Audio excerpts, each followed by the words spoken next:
ఏదైతే గ్రామ పంచాయతీ ఎన్నికలు నిర్వహిస్తామని చెప్పేసి ప్రభుత్వం చెప్పిందో దానికి సంబంధించిన ప్రక్రియ చాలా వేగవంతంగా చేస్తుందని చెప్పొచ్చు. అయితే ఈ సర్పంచ్ ఎన్నికల నిర్వహణలో మేజర్ది ఈ రిజర్వేషన్ల అమలుకు సంబంధించి.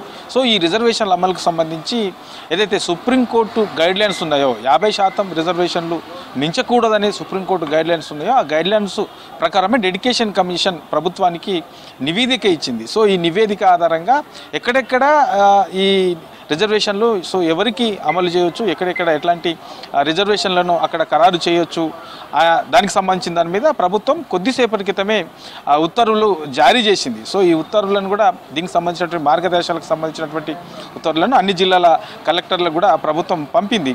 అయితే ఇందులో మేజర్గా ఇందులో ఉన్నటువంటి దాంట్లో ఈ 50% రిజర్వేషన్లు మించకుండా సో ఇందులో బీసీలకు 23%, మిగతా ఎస్సీ ఎస్టీలకు రిజర్వేషన్లు, తర్వాత మహిళలకు సంబంధించి ఏదైతే పాత పద్ధతిలో ఉన్నాయో ఆ పాత పద్ధతిలోనే అమలు చేయాలని చెప్పేసి ప్రభుత్వం కొద్దిసేపటి క్రితమే దీనికి సంబంధించినటువంటి మార్గదర్శకాలు కూడా విడుదల చేసింది.